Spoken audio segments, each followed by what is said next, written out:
As promised, Seahawks fans, it is time for our mailbag. All of our questions coming from you, our subscribers here at Seattle Seahawks Today. We're going to begin with Mark Clausen.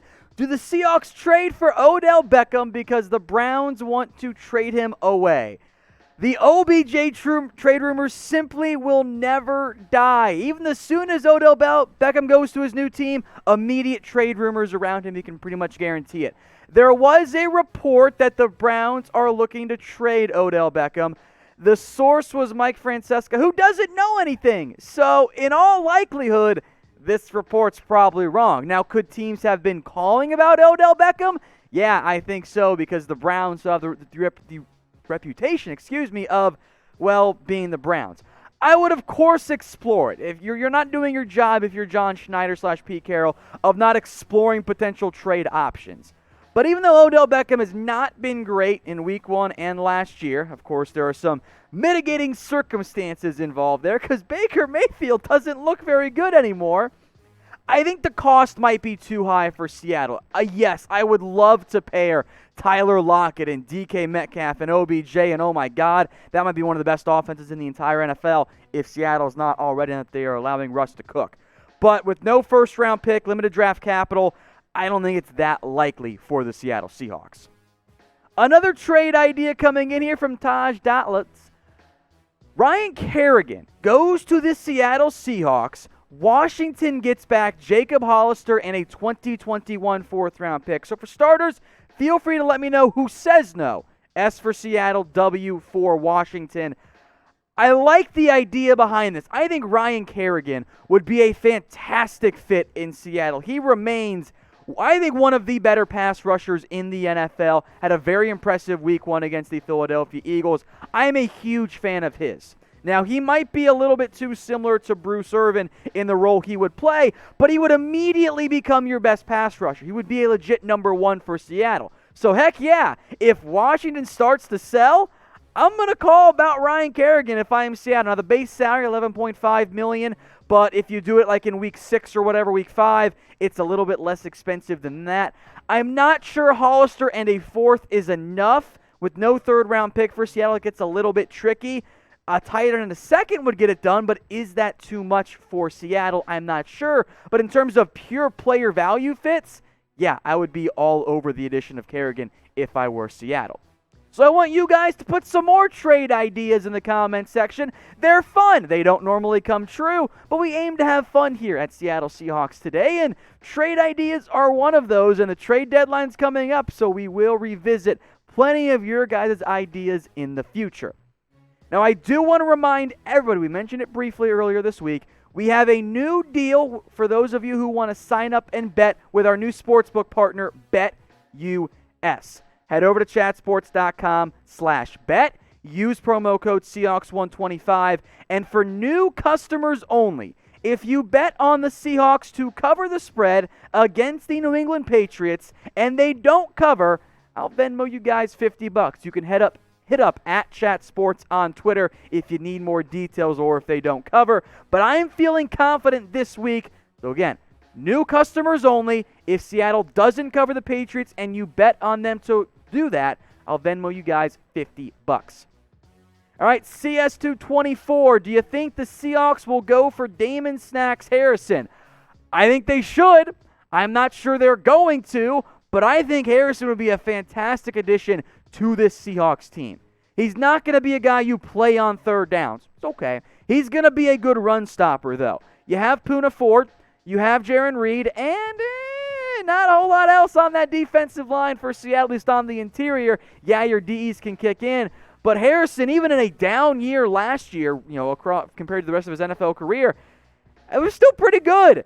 I mean, if you can get almost 50 tackles, a handful of sacks, some really good run stopping, at this point in the offseason, or I should say season now, yeah, sign me up there. I would love to have, especially in third and short situations, Poona Ford and Damon Harrison out there together. Or even if you're going to rotate Poona Ford, give Brian Monet snaps to Harrison.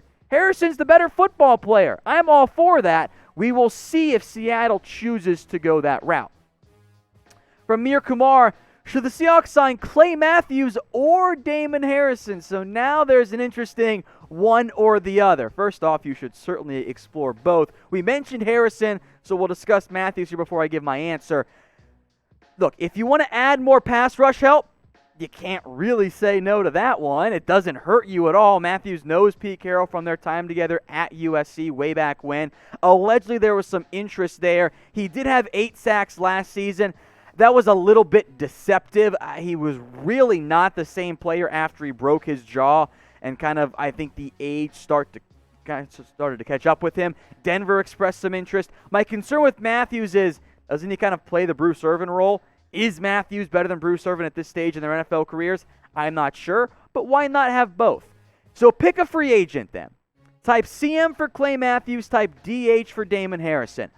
I'm going to go Harrison, but I think you guys could legitimately make an argument for either player. Because of that, I'm going to make this the pinned comment on today's video. So if you get the ad break here on YouTube, scroll on down, get your votes in. CM for Clay Matthews, DH for Damon Harrison. From Christopher Jones, do you see Chris Carson becoming the highest paid running back in the NFL? The short answer, absolutely not.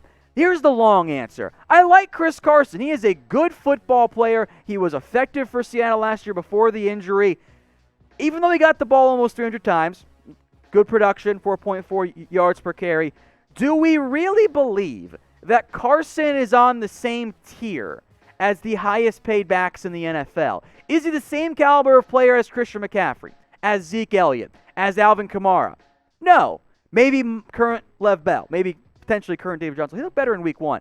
I think that the range for Carson is much more the Melvin Gordon contract. 2 years, $16 million, $8 million per year. That, I think, is about the right price tag for Chris Carson. And if you're going to pay $8 million bucks for a back, you might arguably be better off not paying him. So let me know in the comments. There is a price tag I think each of us have in mind for Carson. What is the most you would pay him per year on a potential upcoming contract extension? Let's talk more contracts here. Jamal Adams from HR Oaktree. Do the Seahawks sign Adams when his contract is up, or do they let him walk? Now, as a reminder, Adams has this year, his 5th-year team option, then he can be a free agent. I mean, I think we all watched Jamal Adams play week 1 and went, oh, yes, this guy's so good at football. He's awesome. The question, though, for me is, what does the contract look like? When you look at the safety market, Budda Baker just reset it at almost $15 million. I think your baseline for Jamal Adams, $15 million per year. If you can get him for 16, if you can get him for 17, I'm all for it because, hey, Minkah Fitzpatrick is about to get paid as well, and you might see Derwin James, if he's either healthy, get a big-time deal on top of that. But I wonder if Adams might still push for more than that. We just saw Jalen Ramsey cross the $20 million per year threshold among cornerbacks. If Adams is asking for 20, I think that might give Seattle pause. If you can get him for 16, 17, 18, heck, even 19, I think Adams is one of the premier defensive players in the NFL. It's expensive, absolutely, but the NFL still continues to expect down the road massive increases in salary cap space. So I say yes, the Seahawks should re-sign Jamal Adams. I think they will. They gave up quite a bit, so there is some sunken cost there. I'm going to type in my Y for yes, but you guys can get your votes in. Y for yes or N for no. From Jadub1178, can Russell Wilson retire as a Seahawk? Can, absolutely. Will, I want to say yes. I want to say that, yes, the best quarterback this team has ever seen in franchise history is going to remain a Seahawk forever. But Joe Montana didn't.